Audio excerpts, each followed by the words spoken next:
Live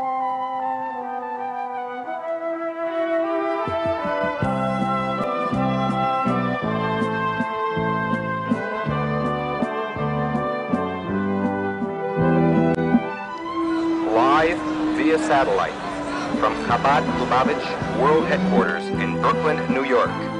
An evening with the Lubavitcher Rebbe. Hello, my name is Joe Papp, and welcome to the Lubavitch World Headquarters in Brooklyn, New York. Tonight we'll all be experiencing a Farbrengen like no others.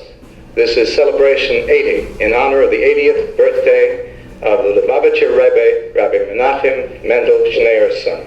There's an estimated 20,000 people gathered here in and around the synagogue at 770 Eastern Parkway in Brooklyn to celebrate this magnificent event.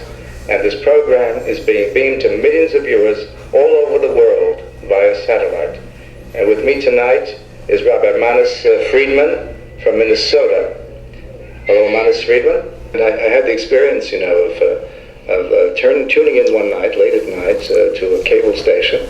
And I came upon, it looked like 2,000 men wearing hats, black hats, and boys, and singing their hearts out, and beautifully singing. Then this extraordinary man with his beard comes on, speaking in Yiddish, and I listened to him, beautifully translated, for 4 hours, discussing projects and ideas of such vast diversity and such scope. I felt, well, there is a wise man left in the world. I felt that we had none. And I was very much taken by it, and the spiritual exuberance of it was very, very moving, and sort of put me very much back into touch with my roots. I was raised as an Orthodox Jew, but I had not had this kind of an experience.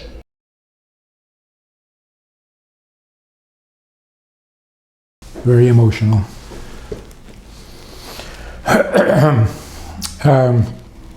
That was a very important person, Joe Papp. He was a big macher in the arts, and his comment that he saw the Rebbe and it brought him back to the effects of those Farbrengens were amazing. And we didn't hear, of course.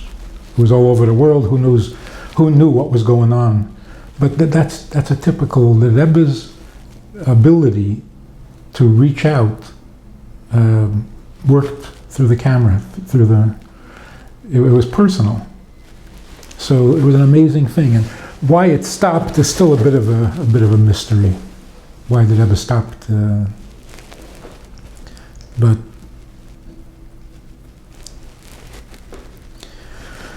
for most people, once you go on camera, it loses its personal effect, its pnimius dike effect, and by the Rebbe, nothing was lost.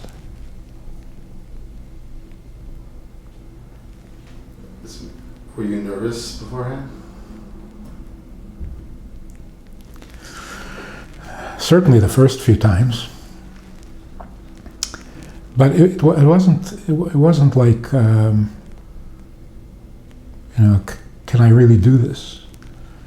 It was more the feeling of responsibility, not fear of failure,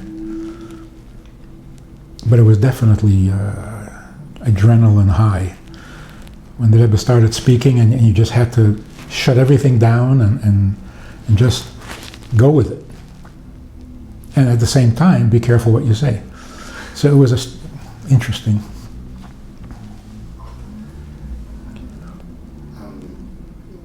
And how challenging was it? I think what's really interesting that most people wouldn't expect. Translating a mimer was much easier than translating a sikha. And everybody said, "Oh, how did you do the mimer?"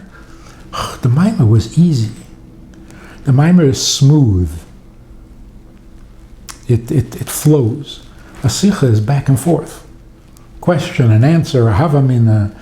The answer is no good. It is good. And you get fablunget over there, and you don't know whether you're giving an answer or asking a question, and we're much more complicated. And it sounds repetitive. Like you said that already. But the first time it was said in the form of a question. Second time it's part of the answer. So you have to have the right tone so that people don't get confused. Because in American thinking, American education doesn't go like that. You don't go back and forth with, a possible answer, but no, it's not a good answer. Well, then don't say it. But that's a scholarly method. Did you ever come across something that you didn't know how to translate? Oh yeah. What did you do? Skip it. Just don't. See, the point is, you can't have a personality. When you're a translator, you don't exist.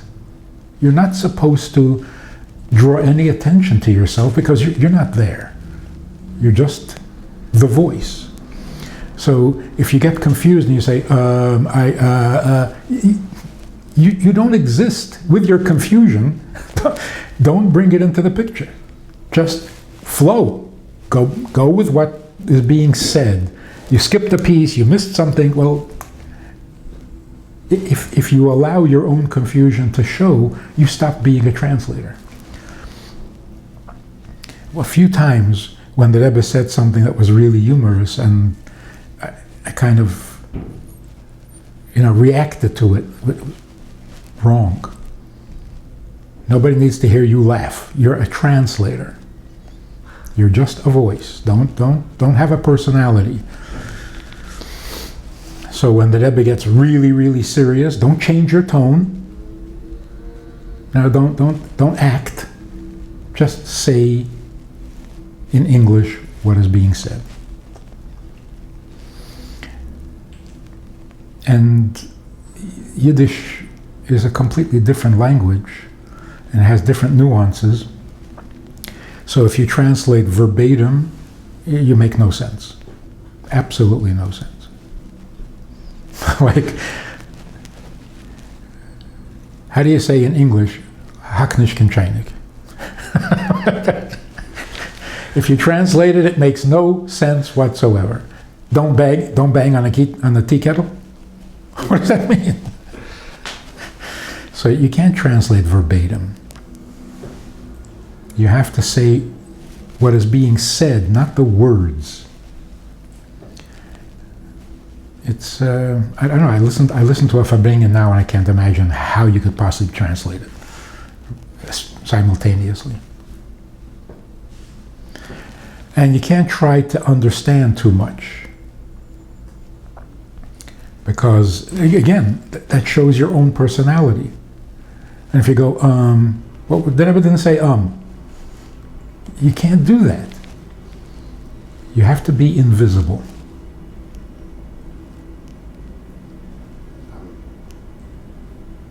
Did the Rebbe ever give you clear directions on how to translate? Nothing came from the office or anything like that. If you're doing a good job, they let you do it. If you don't do a good job, next person will. There's no training or. So how many years over the course did you come specifically from Minnesota just for that? Yeah, I would fly in for the Fabringens, which was wonderful. What was it? 8 years, 9 years? Basically the 80s. I think 79 into 88. So the big ones, the big Fabringens. The Fabringens were only the Hasidic Yom Tovim. Purim, for example, was not, for obvious reasons. This was not for export. You spoke about not trying to laugh, but on the opposite end, if you heard something so powerful and like blew your mind, but yet you have to just continue, like you're saying, translating to that. Was that an often occurrence, or? Yeah, because you have to let the Rebbe's enthusiasm come through. You don't add yours. So you just say what the Rebbe is saying, and the people can hear that the Rebbe is being angry or intense or happy or whatever. So you were emotional watching that? I really don't remember. I was like blank. I'm saying now when we first started saying it at the beginning. Oh yeah, seeing a Fabringen and the Rebbe coming in and. Yep. So, just to move on from translation to not translating, I guess maybe the opposite of translating, which is like taking the liberty to hear something and then go say it in your own words, and then people asking for like sources and stuff like that. How do you ever know if you're crossing the line of what's actually your own opinion, what's really being said? How do you merge the two? That's always a danger. There's no guarantee that you got it right. Rambam writes a whole thing about translating and the pitfalls of it. In Hasidic terminology, there's Chachma and there's Bina. Chachma is the idea. Bina is the translation. You're fleshing it out. You're giving it, and in Bina you could kind of build and build until you've strayed from the original Chachma, which is no good. You got to stay loyal to the original Chachma. So, as a rule of thumb, whatever conclusion you come to, is that what the Rebbe meant, or have you just introduced something completely new? Is this what Chassidus is all about? Or have you introduced something that didn't exist in Chassidus, it came from you? So as long as you know that you're loyal to what Chassidus says, in the example of Bikesh Yaakov Leshev B'Shalva, what did Yaakov want? He wanted to go on vacation, he wanted to have an easier life. So if you say, well, an easier life for Yaakov would mean Mashiach. If Mashiach would come and the world will be what the Eibishter needs it to be, then he can be B'Shalva. And nothing less than that. So is that really what it means? I don't know. But have I introduced anything new? We know that there's a Dira B'Tachtenim Kavanah, that the world has to become a godly place. To say Yaakov wanted that, that's not a big stretch. You're not introducing anything from the outside. You're applying this concept to this Hasidic concept to this. You're not implying something other than Hasidus. So if you're wrong, yeah, the damage is minimal. That's why we're told that you're not supposed to interpret Tanya or give your own explanations. But if it brings to greater Yireh Shamayim, what's the damage? In fact, I think the Alter Rebbe would be quite pleased if his Tanya was misunderstood and produced greater Yireh Shamayim. It wouldn't be bad at all.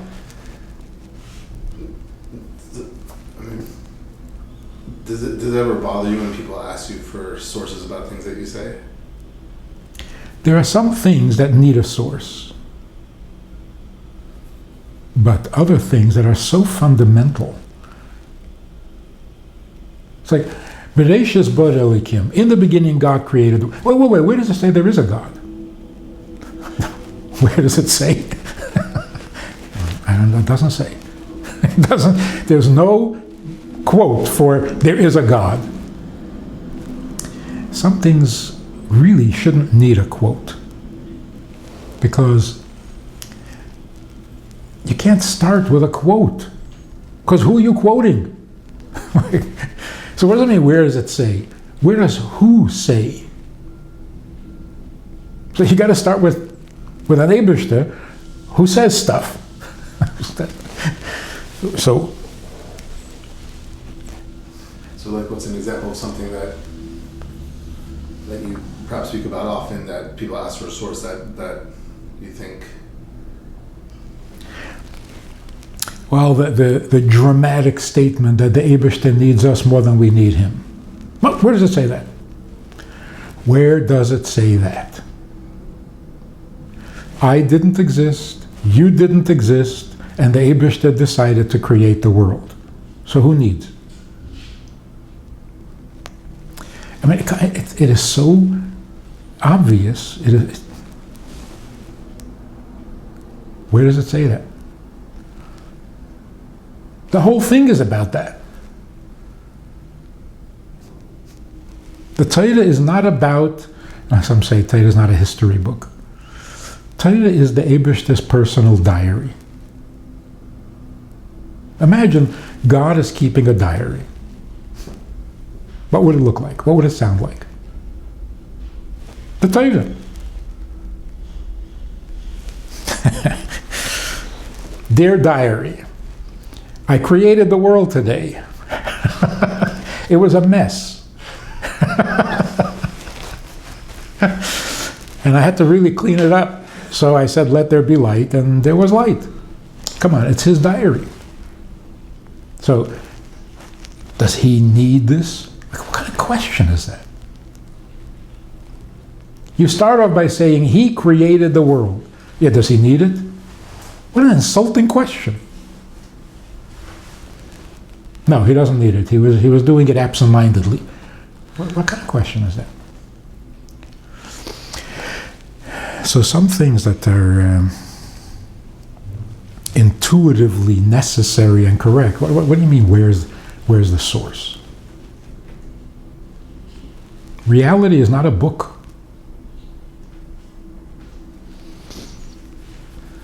Also, I just love the story that you said that you were translating and I was giving out Tanya's. And you came, someone said you better come down quickly. You just tell that story. There was one year on Yud Aleph Nisan, the Rebbe was giving out Tanyas.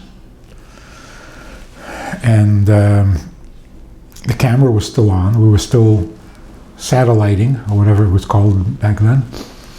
By the way, it was cutting edge technology. Nobody else was doing this. I think 3 or 4 years into the Fabrengens, President Reagan made a speech, and they used that technology, and Time magazine had a fold out showing, how the signal goes up to the satellite and it comes back down, and with stations along the way. It was like wow, wow, wow. The Rebbe told Rabbi Krinsky to show this article, that was really like amazed by this technology, to show it to his son, who had created this whole Fabrengen thing 3 years earlier. To give him a little nachas that he was ahead of his times. Anyway, so the camera was still rolling. People all over the world were still watching, and maybe the Rebbe was going to say something at the end of giving out the Tanya. So I couldn't leave the microphone. I wanted to get a Tanya. These were the big Tanyas, not the soft cover. So, not that matters, but it was the first time that the Rebbe was giving out Tanyas. So eventually somebody came up and said, the Rebbe's not going to speak, come down. So I ran down, and I think probably the last Tanya that Rebbe gave out. So the Rebbe gave me the Tanya, and the Rebbe said, Af lernen alibid nafshi. This is not for broadcast purposes. This is for learning for yourself, for your own soul.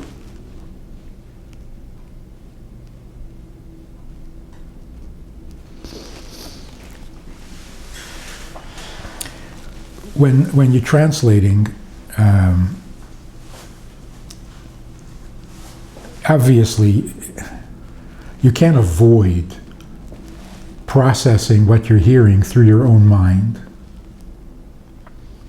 So if you simply repeat the words, that shows what's going on in your mind. You haven't really thought about it. You haven't digested it. You're echoing it. Okay, if that's what you mean to do, if that's what you're supposed to do, like when you're chazering a maimer, that's appropriate.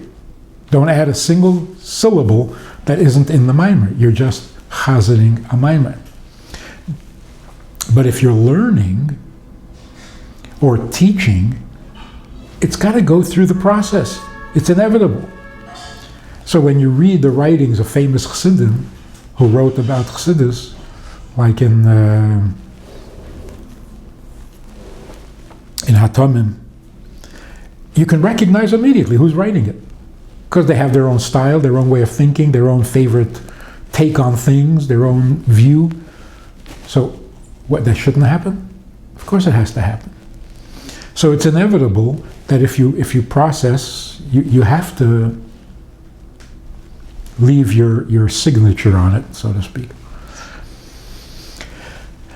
So is that wrong? Should that be avoided? No, because this is Chabad. You're meant to understand. It's meant to appeal to your seichel, not cancel your seichel. So of course you don't interject your own ideas consciously, but involuntarily, this is your brain, and it works a certain way, different from somebody else's. The main thing is the conclusion. So the bottom line is, yes, Chassidus, yes, Bittul, yes, Eibishter. Then fine. We all come to the same conclusion. That's MS. And maybe just briefly, there's one point that sticks out in your head from that upbringing, or like it's so far back, it's hard to. Yeah, I'll tell you. Right after the Fabringa was over, I had to sit down and try to piece it back together because I wasn't paying attention. So a few times I tried to summarize the Sikha. Somebody had to remind me what it was about. Now when I read those Sikhas, I don't recognize them. First of all, when they're written, it's different. But it's as if I'd never heard it.